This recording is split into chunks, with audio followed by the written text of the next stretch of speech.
نحمدہ ونصلی ونسلم علی رسولہ الکریم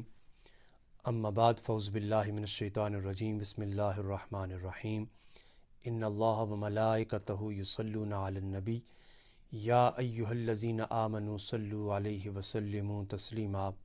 اللہم صلی علی سیدنا و مولانا محمد وعلی آل سیدنا و مولانا محمد وبارک وسلم۔ محترم ناظرین، السلام علیکم ورحمۃ اللہ وبرکاتہ۔ آج ہم بات کریں گے حضور نبی کریم رؤوف الرحیم صلی اللہ علیہ وسلم کی ذات بابرکات پر درود شریف بھیجنے کے آداب کیا ہونے چاہیے۔ یہ تو بخوبی جانتے ہیں کہ درود شریف پڑھنے کا حکم اللہ تبارک و تعالیٰ نے قرآن کے اندر دیا کہ بے شک اللہ رب العالمین اور اس کے فرشتے نبی پاک صلی اللہ علیہ وسلم کی ذات پر درود و سلام بھیجتے ہیں۔ اے ایمان والو، تم بھی نبی صلی اللہ علیہ وسلم پر درود و سلام بھیجو۔ اب اس میں اگر دیکھا جائے تو درود شریف کا حکم اللہ تبارک و تعالیٰ دے رہے ہیں، لہٰذا درود شریف بھیجنے کا مقصد اللہ تبارک و تعالیٰ کے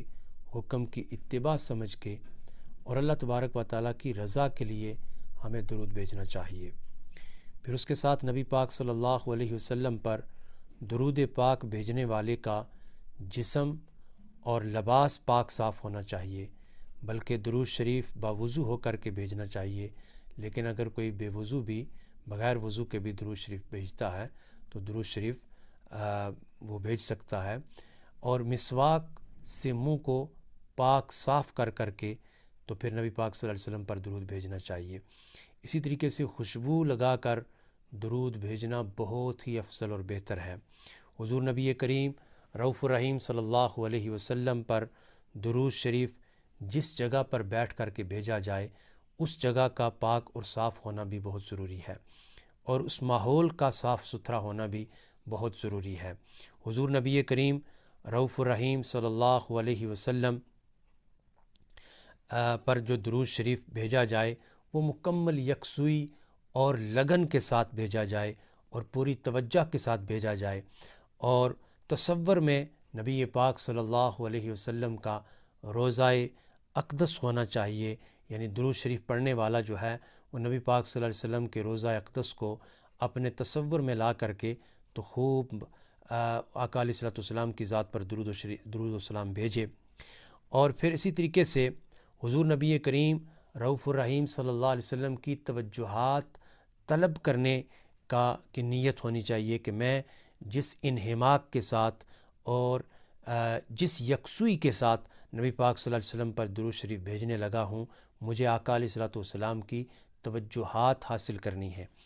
اور جن خوش نصیبوں کو آقا علیہ الصلوۃ والسلام نے اپنے لطف و کرم سے نوازا ہے اور زیارت کا شرف بخشا ہے، انہیں تو اسی صورت دل نشیں کو دل اور آنکھوں میں بسا لینا چاہیے، اور اسی عالم کیف میں ڈوبے ہوئے سرکار کائنات صلی اللہ علیہ وسلم کی ذات پر درود شریف بھیجنا چاہیے۔ اسی طرح ہمیں حضور نبی کریم رؤوف الرحیم صلی اللہ علیہ وسلم پر درود شریف بھیجتے وقت آنکھیں بند کر لینی چاہیے اور اپنے چہرے کا رخ مدینۃ المنورہ کی طرف کر لیں، اور کوشش کریں کہ مراقب ہو کر کے وہ درود شریف بھیجا جائے، بلکہ یوں محسوس کریں کہ میری حاضری نبی پاک صاحب لولاک صلی اللہ علیہ وسلم کی بارگاہ اقدس کے اندر لگی ہوئی ہے، اور اس مجلس کے اندر حضور علیہ الصلوۃ والسلام تشریف فرما ہے، اور اس مجلس میں میرا درود شریف بھیجا جا رہا ہے، یا آقا میرے درود شریف کو سن رہے ہیں۔ اسی طریقے سے ایک چیز کا انتہائی خیال رکھا جائے کہ شہرت اور ریاکاری سے بچنا چاہیے۔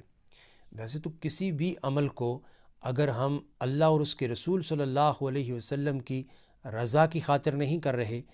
یعنی ہم شہرت اور ریاکاری کا جو عنصر ہے وہ ہمارے اس عمل کے اندر ہے، تو یقیناً پھر وہ عبادت قبول نہیں ہے۔ تو شہرت اور ریاکاری سے بچنا چاہیے۔ اگر کسی کے مدعو کرنے پر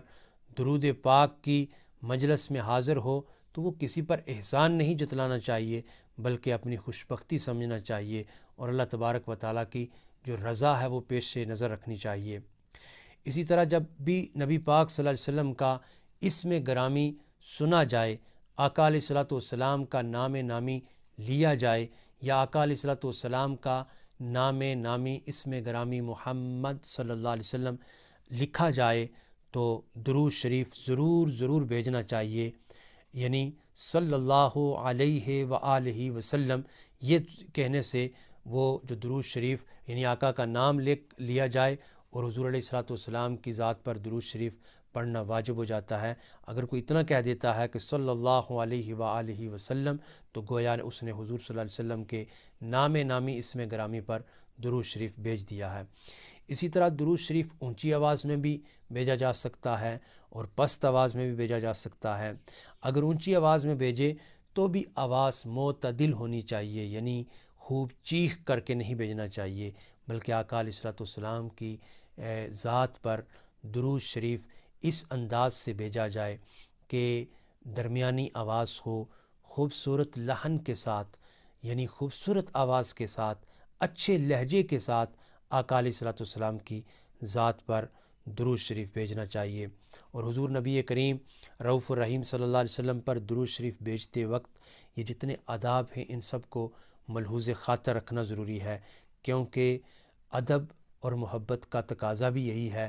کہ جس ہستی کا نام نامی اسم گرامی ہم اپنے زبان سے لیں، اپنے لبوں پر، یعنی حضور صلی اللہ علیہ وسلم کا نام آئے تو ہمارا جو منہ ہے وہ صاف ہونا چاہیے، زبان صاف ہونی چاہیے، ہماری روح جو ہے وہ صاف ہونی چاہیے، ہمارے دماغ کی سوچ صاف ہونی چاہیے، ہمارا لباس صاف ہونا چاہیے، جس جگہ درود پڑھ رہے ہیں وہ جگہ پاک ہونی چاہیے۔ تو گویا ماحول کا بھی ایک پورا اثر ہوتا ہے۔ پورے ماحول کو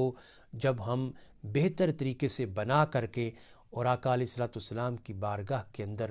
درود و سلام کا گلدستہ سجا کر کے پیش کریں گے تو یقیناً یہ درود شریف ضرور قبول ہوگا، اور اللہ تبارک و تعالیٰ اس درود شریف کے وسیلے سے ہماری مشکلات کو حل فرماتا ہے، ہماری پریشانیاں دور فرماتا ہے۔ اللہ رب العالمین ہم پر رحمت نازل فرماتا ہے۔ وہ خود فرماتا ہے کوئی ایک مرتبہ اگر درود شریف پڑھتا ہے میرے محبوب پر تو میں اس پر 10 مرتبہ رحمت نازل فرماتا ہوں، اس کے 10 گناہ معاف کرتا ہوں اور اس کے 10 درجات بلند کرتا ہوں۔ تو ناظرین انشاءاللہ العزیز ہم اس کے بعد درود شریف جو تسلسل کے ساتھ کتنے درود ہائے مبارکہ ہیں اور جو صوفیاء سلف صالحین سے صحابہ کرام سے منقول ہیں اور تابعین سے منقول ہیں، وہ سارے درود شریف ان کے فضائل کیا ہیں، ان کو کتنی تعداد کے اندر پڑھیں تو اللہ تبارک و تعالی ہم پر کتنا کرم فرماتا ہے، اور دیگر جو ہماری جو مسائل ہیں، جو پریشانیاں ہیں، ان ساری پریشانیوں کا ایک روحانی علاج درود شریف کے اندر رکھا گیا ہے۔ وہ انشاءاللہ العزیز ہم ہر درود شریف کی اہمیت، فضیلت اور اس کو کس وقت پڑھنا ہے اور اس کو کتنی تعداد کے اندر پڑھنا ہے انشاءاللہ العزیز ہم آپ کے سامنے رکھیں گے۔ اللہ تبارک و تعالی ہمیں نبی پاک صاحب الاولاق صلی اللہ علیہ وسلم کی ذات والا صفات پر ہمیشہ درود و سلام بھیجنے کی ہمت اور توفیق عطا فرمائے۔ اللہم صلی علی سیدنا و مولانا محمد وعلی آل سیدنا و مولانا محمد وبارک وسلم۔